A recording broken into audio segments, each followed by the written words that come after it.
Selalu ada hikmah. Baik lagi dengan Kang Rizal nih, bintang tamu koko yang luar biasa. Tadi kita habis bahas tentang susu.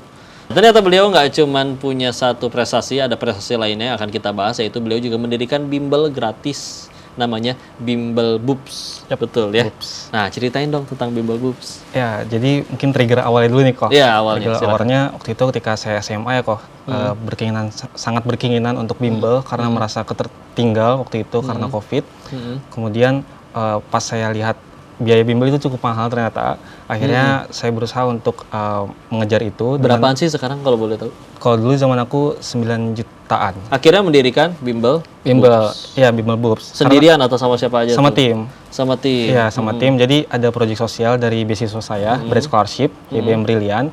Di sana saya mendapat arahan untuk buat proyek sosial, dan apabila proyeknya bagus akan didanakan. Alhamdulillah kemarin dapat dana sehingga kita disponsorin oleh IBM Brilliant. Karena waktu itu di tingkat awal, karena saya semacam punya nazar ya Allah, kalau misalkan saya masuk perguruan tinggi, saya ingin buka bimbel gratis untuk adik-adik saya karena saya merasa berat nih, harus biaya sendiri kan waktu itu ketika SMA. Dan alhamdulillah ketika masuk beasiswa ini Bright Scholarship dikasih dana sekian juta, kemudian kita garap bareng-bareng bersama asrama, kita ada 9 orang di asrama. Kemudian kita susun kurikulumnya dan kita ambil pengajar dari luar yang memang kompeten, karena kita memang betul-betul fokus agar siswanya nyaman belajarnya sehingga bisa mendapatkan bangku kuliah. Udah berapa lama berarti berdiri itu? Kebetulan baru tahun kemarin kok. Kemarin. Kemarin kita ada 120 siswa kurang lebih. Sekarang sudah 120 siswa. Yang ngajar ada berapa orang? Kemarin sekitar 7 pengajar. 7 ya. Dan kita selaku mentor ada 9 orang. Jadi bukan hanya bimbel juga kita laksanakan, mentoring kita laksanakan, tryout juga kita laksanakan, semuanya untuk mendukung siswa-siswi kita masuk ke dalam perguruan tinggi negeri yang mereka idamkan. Kira gimana nih? Udah ada yang sampai keterima belum? Alhamdulillah kemarin dari beberapa siswa, puluhan siswa keterima di kampus dalam negeri, kemudian ada 1 siswa yang keterima di 14 kampus luar negeri ternama, dan dia juga dapat juga di dalam negeri, tapi kemarin diskusi akhirnya dia ngambil di Sydney kalau tidak salah ya.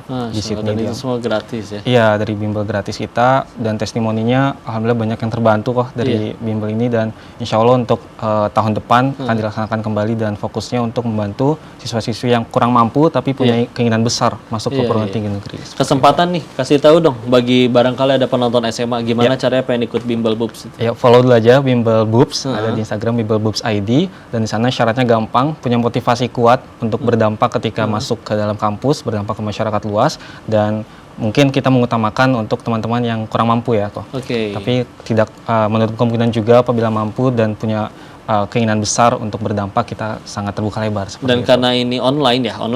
Jadi online. Bisa se-Indonesia bisa? Bisa se-Indonesia. Kemarin dari dalam pulau, dari luar pulau juga ada kok. Jadi mana paling jauh? Kemarin kalau tidak salah di Maluku ada, kemudian di Sumatera juga. Di Indonesia Timur itu, Masya Allah. Kemarin dari Sumatera, dari Padang, kemudian dia keterima di satu kampus sama aku. Oke, kemarin ketemu akhirnya? Iya, ketemu akhirnya. Alhamdulillah. Rencana ke depannya tentang Bimbel Boobs ini gimana nih? Pengen tetap diterusin apa cuman tadi aja, proyek sementara? Tentu ya kok, karena itu visi besar saya sejak SMA ya, ingin terus dilanjutkan.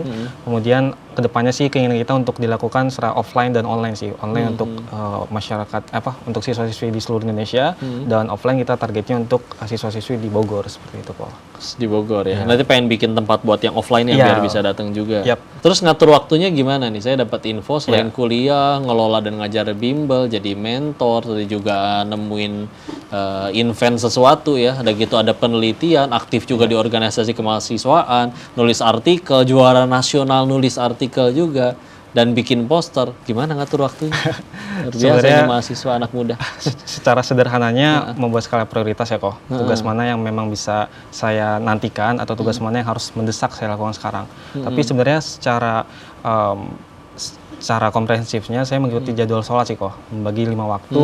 Saya pernah baca buku The Power of One More judulnya, saya lupa karya siapa, tapi intinya di situ mengajarkan kalau kita ingin produktif, kita bagi satu hari menjadi 3 waktu. Jadi satu hari kita tuh mindsetnya adalah 6 jam. Jadi kalau misalkan kita menarikkan satu tugas untuk satu hari, nah satu hari kita tuh 6 jam.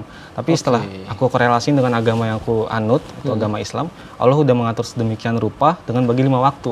Makanya sekarang aku coba belajar membagi tugas, membagi kegiatan dengan jadwal waktu sholat seperti itu kok. Betul. Dengan 5 waktu tuh kerasa sih emang kita tahu kapan waktu bangun, kapan break sebentar untuk sholat, makan, di sorenya, di malamnya, sampai akhirnya jadi untuk waktu istirahat, sampai nanti bisa bangun lagi. Ya itulah tanda kebesaran Allah ya.